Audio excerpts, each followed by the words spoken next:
¿Qué tal? ¿Cómo están amigos y amigas de esta comunidad? Como siempre un gusto, como siempre un placer que nos acompañen, que nos permitan platicar con ustedes, por supuesto, de todo el acontecer nacional e internacional. Pues es una realidad, ya no hay marcha atrás. Morena y sus aliados, el PT y el Partido Verde, alcanzan la mayoría calificada en la Cámara de Diputados. El día de hoy, el Tribunal Electoral del Poder Judicial de la Federación se decantó por respaldar la mayoría calificada de Morena. Cuatro integrantes del tribunal decidieron apoyar el proyecto de sentencia del magistrado Felipe Mata. Solamente Yanín Otálora votó en contra, precisamente, y por lo tanto ratifican lo que ya había sido anunciado por el Instituto Nacional Electoral, en una jornada en donde quedó de manifiesto la necesidad, por supuesto, de discutir a fondo desde el órgano legislativo la manera en cómo se distribuyen los plurinominales, si es momento, como lo hemos comentado en otras ocasiones, de desaparecer incluso a los propios plurinominales, y en donde hubo una postura hasta cierto punto congruente de la mayoría de los magistrados, quienes dejaron en claro que la norma está ahí y que no se puede cambiar por más que los señores de la oposición intentaran que así fuera solamente por un interés político, solamente porque perdieron. Esa es la razón. Dejémonos de rollos. Perdieron y por lo tanto querían cambiar las reglas del juego. Fue patético, por supuesto, patético leer a personajes como Lorenzo Córdoba. Qué manera de Lorenzo Córdoba de dilapidar el poco prestigio que le quedaba después de su paso por el Instituto Nacional Electoral, de afectar la prosapia del apellido con pronunciamientos que lo pintan como un tramposo, como alguien que durante el tiempo que estuvo al frente del INE, junto con Ciro Murayama, junto con Edmundo Jacobo, pues aplicaban la regla porque así convenía a los partidos que ellos apoyaban de manera subrepticia y posteriormente ya abiertamente, pero no porque la consideraran buena o mala. Llevamos varias legislaturas apoyando, bueno, aprobando, no apoyando, aprobando como tal esa norma, y resulta que ahora, ¿no? Que los resultados no se les dieron, pues resulta que está mal. Es lo mismo que dijo Leo Zuckerman, ¿no? En su programa de hace unos días. Estoy a favor de gobiernos fuertes, estoy a favor de gobiernos con mayorías, pero en este caso no.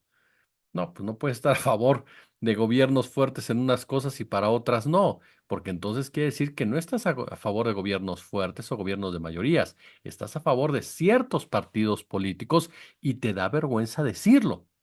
¿Por qué? Porque no va de acuerdo a la imagen que quieres vender de progresista, de socialdemócrata, de respetuoso de los derechos humanos, ¿no? Porque para personajes como Zuckerman o como la propia Denise Dresser, que ya nos enteramos todos que votó con la nariz tapada por el PRD, pues lo importante, por supuesto, es esa etiqueta que se han querido ir construyendo, que es una etiqueta pues totalmente superficial, ¿no? Porque a final de cuentas ellos representan incluso a entes más perversos todavía, porque quienes son abiertamente oficialistas o quienes son abiertamente anti, bueno, por lo menos ya sabes a qué atenerte, pero aquellos que se quieren vender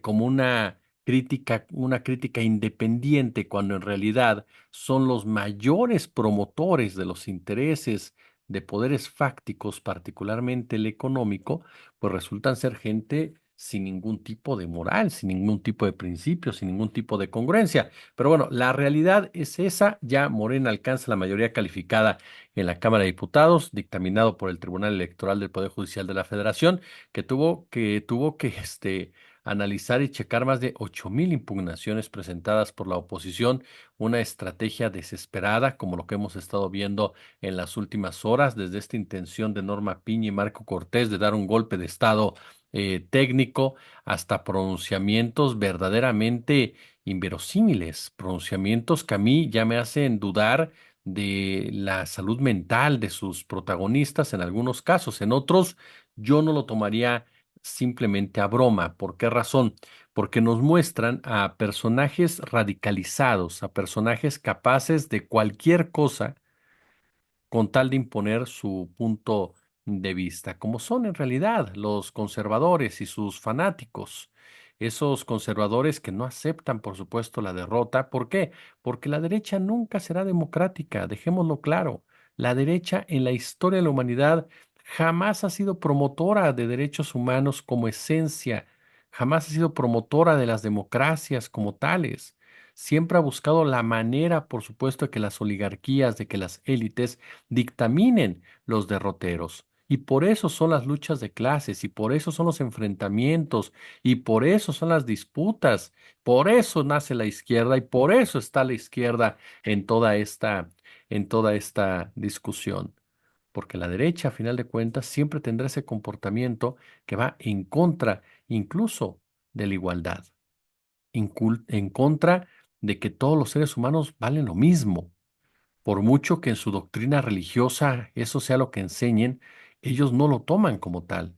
Ellos se sienten verdaderamente paridos por Dios y por lo tanto con la solvencia moral de poder imponer el criterio que consideran necesario y consideran correcto para poder llevar a cabo la administración de un país. Vea usted la cantidad de epítetos que hemos leído y escuchado en las últimas horas. Bueno, por un lado, Lili Téllez, con esa estridencia que la caracteriza, con ese histrionismo, con esa actuación en muchos sentidos, amenazando a Fernández Noroña con que le va a hacer marcaje personal, insultándolo de forma clasista, y asegurando que él es el grosero, cuando Lili Téllez confirma y sobre todo representa muy bien a esa derecha que aparecía en las marchas rosas gritando te odio a Andrés Manuel López Obrador y responsabilizando a Andrés Manuel López Obrador del propio odio que ellos exponen y que ellos externan debido precisamente a su clasismo, porque lo que odia a los integrantes de lo que une a los integrantes de la derecha como tal, y sobre todo a los más radicales, es el odio a la figura de Andrés Manuel López Obrador y a lo que representa el propio Andrés Manuel López Obrador. Y en ese marco, Lili Telles es el ejemplo perfecto, pero también es la puerta de entrada. Por eso les digo que tiene un lado cómico todo esto, pero también un lado serio. También es la puerta de entrada de esa ultraderecha a la vida partidista de nuestro país. Hace unos días se llevó a cabo este evento en donde estuvo presente Eduardo Verástegui, en donde nos reímos bastante cuando puso, según él, el diálogo con Ronald Reagan, ¿no? Ante la ausencia de Milei. Pero ya cuando escuchas al resto de los ponentes, ya cuando te das cuenta quiénes asistieron, ya cuando ves los antecedentes de este tipo de reuniones, te das cuenta que la ultraderecha se comienza a coordinar y se comienza a coordinar para ir dando pasos, no correr, ir dando pasos y pasos, aprovechando uno, el fracaso de la derecha pragmática, el vacío que está dejando la derecha pragmática en la competitividad y en la representación de un vasto sector de la población. Porque no olvidemos algo, por Gálvez, os gusto o no, votaron 16 millones de personas. Y es ese nicho al que buscará esa extrema derecha, no porque vaya a comandar a Lili, no porque Lili Telles la comande o la comande Eduardo Verástegui, ellos son simples patsos, diría el padrino. No, aquí hablamos de que ellos son la estridencia, lo mediático, los voceros, los que están detrás, los que crean las campañas detrás, los que invierten detrás, son los que en realidad van a jugar de aquí en adelante. Entre ellos, un personaje como Salinas Pliego, que sin ningún tipo de limitante, de filtro, promueve, por supuesto, la división del país, ¿no? Incluso territorialmente para separarse de plano de México, de Guanajuato para arriba, ¿no? Según su propia visión del North Exit, ¿no? Algo por el estilo, según plantean. El otro punto, o el otro personaje, Pedro Ferriz de con todo este rollo del algoritmo, que sí, también ha causado muchas carcajadas en diversos cafés, reuniones, memes. Ferriz de Con se convirtió como tal en un meme, pero el hecho de que él llame a sus huestes a salir a las calles, a evitar como sea la toma de protesta de Claudia Sheinbaum, a evitar como sea lo que él dictamina una dictadura. Me recuerda mucho a esa ultraderecha conservadora de Chile en contra de Salvador Allende. Es cierto que allá la diferencia era la presencia de las Fuerzas Armadas, pero dentro de los mismos fanáticos nunca falta alguien que sea capaz de cruzar ciertas líneas y generar violencia. A esa gente le habla irresponsablemente Pedro Ferriz, porque Pedro Ferriz no es más que un payaso que lo que quiere es rating y lo que quiere es llamar la atención y lo que quiere es aparecer en medios. ¿Por qué? Porque así es su vanidad del señor. Ni siquiera cree en todas las palabrerías baratas que ha estado expresando. Lo que él requiere solamente es patrocinio, son vistas, en pocas palabras. Es seguir viviendo precisamente de todo este escándalo que acostumbra. ¿Por qué razón? Porque así se ha estructurado su carrera. Pero aquí el punto, y me parece que esto es fundamental, es ¿a quién le habla Pedro Ferriz? Le habla a esa base radicalizada, a esa base que es capaz de salir a la calle precisamente a tratar de manchar como sea lo que ellos dicen la dictadura, ¿no? ¿Por qué? Porque en sus mentes colonizadas de verdad se creen los salvadores de esta patria.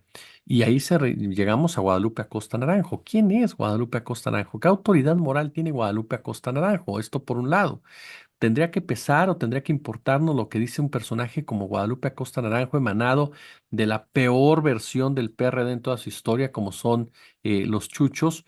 No, por supuesto que no, porque es un vividor de la política Guadalupe Acosta Naranjo. Pero, nuevamente, es un tipo que está proponiendo impedir la toma de protesta de Sheinbaum. Y no le habla a esos 12 legisladores que tendrá la oposición, por ejemplo, en el Senado, o un poco más, por supuesto, en la Cámara de Diputados. No, le habla a la gente que está manifestándose por el paro judicial. Le habla a la gente que sale en la marea rosa. Le habla a la gente que buscaría de una u otra manera tratar de afectar ese día. Ellos buscan radicalizar a sus huestes. Y es ahí en donde tenemos que estar muy, pero muy atentos y señalar a los responsables por si llegara a pasar algún acto que no nos pareciera adecuado, porque serán Pedro Ferriz, Guadalupe Acosta Naranjo y la propia Lili Telles, esa base precisamente radical de la ya de por sí ultra derecha, pero disfrazada en un momento dado, como el caso de Guadalupe Acosta, de una oposición que busca ser responsable, una oposición que desde sus corifeos en los medios de comunicación hasta los hombres del dinero jamás han entendido de qué se trata el juego de las elecciones, porque no saben ganar elecciones, lo hemos dicho infinidad de veces, saben robarse elecciones y por eso es que actúan como actúan y por eso es que ahora están verdaderamente furiosos y verdaderamente molestos con el resultado del 2 de junio, porque por segundo sexenio consecutivo la gente les dio por segunda elección consecutiva la gente le dio una cachetada y les demostró que no representan ya a nadie, que ya no son parte en ningún sentido de las mayorías, que son una minoría y como minoría debe ser tratada. No se trata de que los agredas, no se trata de que los minimicen, no se trata, por supuesto, de que los insulten, no, pero sí se trata de darles la dimensión que tienen. Y política partidistamente son una minoría porque ellos decidieron ser esa minoría porque son consecuencia de sus propios actos. Son la cruda de la larga borrachera neoliberal que tanto daño la ha hecho a este país. Por eso es que a final de cuentas, quienes serán realmente los contrapesos, digámoslo así, son los poderes fácticos, esos poderes fácticos que están unidos en realidad en una sola vertiente, que están perfectamente vertebrados y que tendrán a diferentes personajes como sus principales voceros. El caso de Ricardo Salinas Pliego, que verá qué tanto le afecta o no le afecta el tema de los impuestos, porque si para él mantenerse sin pagar le permite ser reconocido como una especie de líder social en rebelión en contra de los gobiernícolas, seguramente mantendrá ese discurso hasta que le deje de generar algún tipo de ganancia política. Si en contraparte se da cuenta que le está provocando un descrédito aún mayor, seguramente buscará llegar a un acuerdo para liquidar ese adeudo y que parezca que lo hizo de la mejor forma, de la mejor manera, y no con el actual gobierno, sino con el entrante. Y esto nos lleva precisamente al otro punto que es fundamental. Ustedes me preguntaban en la mañana y por eso estuvimos esperando la información en general de este tema que a mí me parece verdaderamente importante, y es que Claudia Sheinbaum ya aclaró para aquellos que tenían la duda, ¿no? De que ella jamás sugirió a los próximos diputados de Morena postergar la discusión de la reforma judicial y aclaró que ellos saben que no se deben saltar ningún procedimiento. La morenista se refirió a la declaración que hizo Ricardo Monreal, próximo coordinador de Morena en la Cámara de Diputados, en torno a que la iniciativa no se aprobaría el próximo 1 de septiembre. La mañana de este miércoles, al término de la reunión plenaria del Grupo Parlamentario de Morena en el Senado, en el Hotel Royal Pedregal, la prensa le preguntó a Claudia Sheinbaum al respecto y le preguntaron por qué sugirió ayer a los diputados diferir, postergar la discusión de la reforma judicial. Y Sheinbaum dice, no se entendió bien la declaración que hizo Ricardo Monreal, es importante aclararlo. Él lo que dijo, si ustedes lo escuchan, yo ayer lo escuché nuevamente por si había alguna duda, es que lo que tienen claro ellos, ni siquiera porque yo se los diga, sino que es su función, es que tienen que cubrir los procedimientos establecidos en las cámaras, o sea, que no se van a saltar ningún procedimiento, sino que va a ser conforme a derecho la aprobación de la reforma al Poder Judicial y otras reformas que estén planteadas. Sheinbaum Pardo insistió incluso él lo que dijo es, nos ha dicho la presidenta que todos los procedimientos se cumplan. Eso fue lo que planteó el hoy senador, el próximo diputado Ricardo Monreal. Bueno, ya, diputado Ricardo Monreal. Este, ¿Qué fue lo que dijo Monreal, recordándole textualmente? Lo que la presidenta electa ha sugerido al grupo parlamentario es que sea cuidadoso el grupo con toda la etapa procesal, que no vulnere ninguna etapa procesal y que no se precipite, sino que observemos estrictamente la ley. Es una sugerencia que me parece correcta. Por supuesto que medios como Latinus, como Joaquín López Dóriga, pues le dieron otro contexto y aseguraron que Sheinbaum estaba pidiendo que no se aprobara la reforma judicial en el mes de septiembre. De ahí derivaron en este mundo fantasioso en el que habitan y aseguraron que esto revelaba una diferencia sustancial con Andrés Manuel López Obrador, un rompimiento, un alejamiento que tanto y tanto claman estos personajes, ¿no? Pero que además, pues a final de cuentas no fue así y como la propia Claudia Sheinbaum dice, jamás dijimos esto. Incluso hoy también el propio Ricardo Monreal reafirmó que la reforma al Poder Judicial será aprobada en la primera semana de septiembre. El calendario dice está definido. El domingo 1 de septiembre se dará publicidad a la reforma y a partir del lunes 2 de septiembre comenzará su discusión y también, por supuesto, su votación para que no hubiera ningún tipo de dudas y no dejarnos llevar por este personaje como por ejemplo Chumel Torres, ¿no?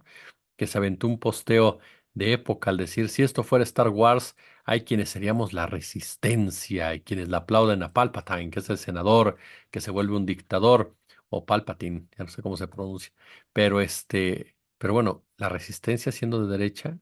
Le digo que de verdad Chumel Torres confunde la magnesia con la amnesia, la izquierda con la derecha y muchos otros contextos con base nada más en su limitado conocimiento de ciertos temas, los cuales siente el derecho, que lo tiene, porque hay una libertad de expresión, de hablar y de pronunciarse, pero tristemente con una enorme irresponsabilidad, porque, porque está al frente de un micrófono y está jugando el papel de un supuesto líder de opinión y por lo tanto tendría que ser más responsable y más coherente con sus comentarios sin dejar de lado, claro, ¿no? Que pueden ser a favor o en contra del gobierno, eso es otra cosa, pero no caer en posturas tan, pero tan patéticas que lo único que confirma es lo que hemos dicho en este momento de la oposición. Viven de verdad en una etapa tan, pero tan lamentable que yo no sé sinceramente cómo se va a ir desarrollando lo que pase con esta oposición, que puede parecer de broma, pero se vuelve también peligrosa por el radicalismo de la misma. Vea usted, ya para concluir, la presidenta del tribunal, Mónica Soto, dijo, no, que hubo amenazas y presiones en su contra por el tema de la asignación de diputados plurinominales y una eventual mayoría calificada para la 4T. Es decir, así como amenazaron a Carla Humphrey, amenazaron a Mónica Soto. Y dicen que la violencia proviene del gobierno federal. No, la violencia siempre, cuando la violencia se da de este tono, proviene de la derecha. Eso es el punto. Ahora, ya para concluir, por supuesto que a final de cuentas, ya con esta confirmación, viene entonces la pregunta, ¿se quedará corto el gobierno de Sheinbaum? Ese es el riesgo. Ese es el gran riesgo. ¿Por qué se lo digo? Y no porque uno lo desee, ni mucho menos. El riesgo es ese, que al tener la mayoría calificada en Cámara de Diputados prácticamente cerrada en Cámara de Senadores, la expectativa es mucha en la aprobación de las diversas reformas, mucha en la forma como tendrá que operar Claudia Sheinbaum. Este respaldo monumental de la ciudadanía, vaya, vaya que la compromete, y por supuesto que habrá gente que considere que le faltó, otros más que consideran que lo hizo correctamente, otros más que consideren que se excedió. Pero la realidad es que Sheinbaum tendrá en sus manos el mayor respaldo popular reflejado en curules y escaños que se haya otorgado en los últimos años. Y el riesgo es ese, que pudiera quedarse corta. Yo, como se los he dicho desde un principio, para mí el beneficio de la duda ahí está, el convencimiento de que será una buena gobernante también por delante, y por supuesto la necesidad que ante el tamaño de Morena sea la ciudadanía sea la ciudadanía la que cuestione, la que vigile y la que denuncie cuando se desvíen algunas actitudes o se quiera normalizar un comportamiento de derecha desde la izquierda. Como siempre, un gusto, como siempre, un placer. Al ratito, Ariel Rodríguez Curi va a estar platicando con nosotros también de todo este entramado político. Yo, como siempre, les agradezco que estén con nosotros, que compartan su opinión y ya lo saben, como siempre, un gusto, como siempre, un placer. Vean el video, pónganle pulgar arriba, compártanlo, coméntenlo, suscríbanse, por supuesto, al canal. Y si hay chance, si hay posibilidad, super chat, super gracias. O bien, únanse al canal. Como siempre, un gusto, como siempre, un placer.